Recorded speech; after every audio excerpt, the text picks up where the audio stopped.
وہ ہر روز اسی طرح چھپ کر نماز پڑھا کرتا تھا، مگر اس کی جذباتی حالت کبھی ایسی نہیں ہوئی تھی جیسی اس دن نماز کے بعد ہو گئی۔ اس کے آنسو نکل آئے، اس کے منہ سے یہ الفاظ ایاک نعبد و ایاک نستعین بلند آواز سے نکل گئے۔ اسے پہلی بار محسوس ہوا جیسے خدا اس کے سامنے کھڑا ہے اور اتنی قریب کھڑا ہے کہ وہ خدا کو چھو سکے گا۔ اس نے نماز ختم کر کے 2 نفل پڑھے اور دعا کے لیے ہاتھ اٹھائے۔ اس کی آنکھیں بند ہو گئیں، اس کی زبان سے الفاظ اس کے سوچے سمجھے بغیر پھسلنے لگے۔ قبلہ اول کے خدا، آج تیرا نام لینے والے، تیرے رسول کا کلمہ پڑھنے والے مسلمان ان انسانوں کے ڈر سے تیری مسجد اقصیٰ میں تیرے حضور سجدہ کرنے سے ڈرتے ہیں، جو تیرے رسول صلی اللہ علیہ وسلم کے منکر ہیں۔ آج تیرا قبلہ اول ویران ہو گیا ہے۔ جو زمین تیرے رسول صلی اللہ علیہ وسلم کے قدموں سے مقدس اور مبارک ہوئی تھی، اس پر آج صلیب کا سایہ پڑ گیا ہے۔ جس بنی اسرائیل کو تیری ذات نے دھتکار دیا تھا، وہ آج تیرے قبلہ اول کو ہیکل سلیمانی کہہ رہی ہے۔ میرے خدا، اپنی عظمت کا پتہ دے، مجھے بتا تو عظیم ہے یا یہودیوں کا خدا؟ مجھے بتا حضرت عیسیٰ علیہ السلام تیرے پاس ہیں یا صلیبیوں کی صلیب پر لٹک رہے ہیں؟ اپنی عظمت کا پتہ دے، قرآن کی عظمت کا پتہ دے، اپنے رسول صلی اللہ علیہ وسلم کی عظمت کا پتہ دے، اور مجھے اس کا سبب بنا کہ میں تیرے رسول صلی اللہ علیہ وسلم اور تیرے قرآن کی عظمت کا پتہ یہودیوں اور صلیبیوں کو دوں۔ مجھے ہمت عطا فرما کہ میں ان چٹانوں کو ریزہ ریزہ کر سکوں جو سلطان صلاح الدین ایوبی اور قبلہ اول کے درمیان حائل ہو گئی ہیں۔ مجھے روشنی دکھا کہ میں ان اندھیروں میں اپنے فرض کی منزل دیکھ سکوں۔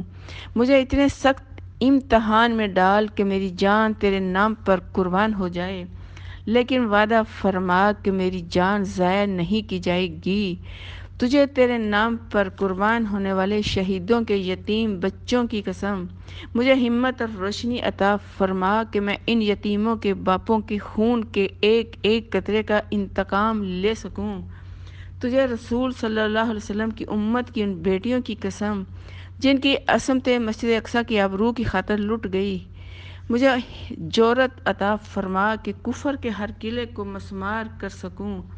اپنے غازی بندوں کو، اپنے حجازی بندوں کو ہمت اور ہدایت عطا فرما کہ وہ اپنی غیرت کا انتقام لے سکیں اور آنے والی نسلیں یہ نہ کہیں کہ ہم بے غیرت تھے۔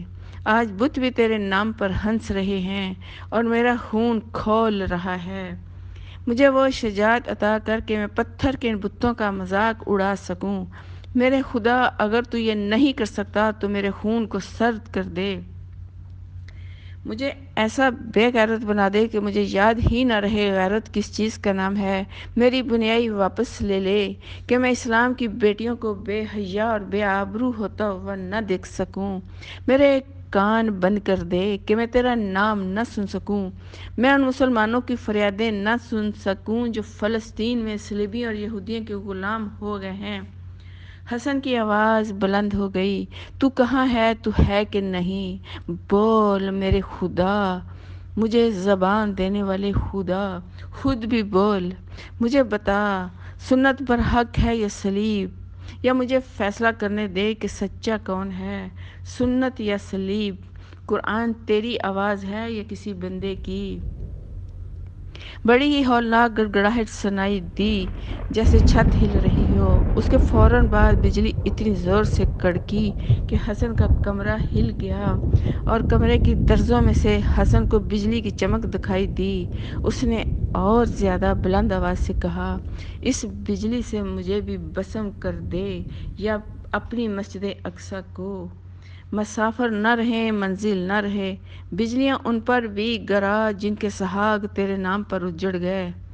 اپنے نام پر یتیم ہونے والے بچوں، اپنے نام پر یتیم ہونے والوں پر بجلیاں گرا، اپنے رسول صلی اللہ علیہ وسلم کے نام لیووں پر بجلیاں گرا، تاکہ کسی کی فریادیں تیرے کانوں تک نہ پہنچ سکیں۔ پھر بجلی کڑکی اور اس کے بعد گٹائیں گرجنے لگیں اور بیروت کا ساحل قریب ہی تھا۔ ان دنوں سمندر خاموش ہوا کرتا تھا، مگر سمندر جوش میں آ گیا۔ اس کی لہروں کی مہیب آواز حسن کو یوں سنائی دینے لگی جیسے بحیرہ روم کی غصے میں آئی ہوئی موجیں اس کے کمرے کی دیواروں سے ٹکرا رہی ہوں۔ گٹاؤں کی گرج، بجلی کی کڑک اور سمندر کا جوش مل جل کر قیامت کا شور بن گیا۔ حسن کی آواز اور زیادہ بلند ہو گئی۔ ایسے ہی طوفان میرے اندر اٹھا کہ میں کفر کے ہر نشان کو اڑاتا اور بہاتا لے جاؤں۔ میرے خون کے قطرے بہا دے، لیکن مسجد اقصیٰ کے صحن میں شرمسار ہوں۔ قبلہ اول کا پاسبان صلاح الدین ایوبی یہاں تیرا لشکر لے کر آیا تو میں اسے خبردار نہ کر سکا کہ بیروت سے دور رہے، کہ یہاں کفار کا پھندا تیار ہے۔ یہ میری مجبوری تھی یا میرا گناہ تھا؟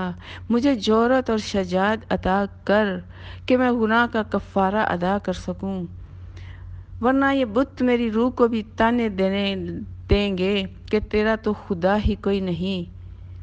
مجھے ان بتوں کے آگے شرمسار نہ کر، مجھے شہیدوں کی روحوں کے آگے شرمسار نہ کر۔ اگر میری دعا قبول نہ ہوئی تو روز قیامت میرے مردے میں جان نہ ڈالنا، ورنہ میں تیرا گریبان پکڑ لوں گا اور تیری مخلوق سے کہوں گا کہ یہ ہے وہ خدا جس نے اپنے رسول صلی اللہ علیہ وسلم کی لاج نہیں رکھی۔ اس خدا نے رسول صلی اللہ علیہ وسلم کے نام لیووں کو اتنا مجبور اور بے بس کیا کہ قبلہ اول ویران ہو گیا اور اس پر صلیب اور یہودیوں کے سیاہ سائے پڑ گئے۔ بجلی زور سے کڑکی، حسن کے کمرے کی چھت، دروازے اور کھڑکی دروازے زور سے کھٹکے اور چھت پر یوں آوازیں آنے لگیں جیسے گھوڑے دوڑ رہے ہوں۔ موسلا دھار بارش شروع ہو گئی۔ طوفان زمین و آسمان کو ہلا رہا تھا۔ حسن کے دل پر ایسی گرفت آ گئی جس میں خوف بھی تھا اور جذبات کی شدت بھی۔ کبھی اسے ایسے لگتا جیسے وہ خواب دیکھ رہا ہو۔ اس نے اللہ سے اس طرح کبھی باتیں نہیں کی تھی۔ وہ چھپ کر نماز پڑھا کرتا تھا اور مختصر الفاظ میں دعا مانگ کر حسن سے جاگب بن جایا کرتا تھا۔ رات بھر جاگے ہوئے جوان اور توانا حسن کو نیند نے مسلے پر ہی دبوچ لیا۔ اس جذباتی کیفیت میں اسے نیند نہیں چاہیے تھی، لیکن اس کی سوچ نے کچھ ایسا قرار اور سکون محسوس کیا کہ روح نے جسم اور دماغ کو سلا دیا اور وہ وہیں سو گیا۔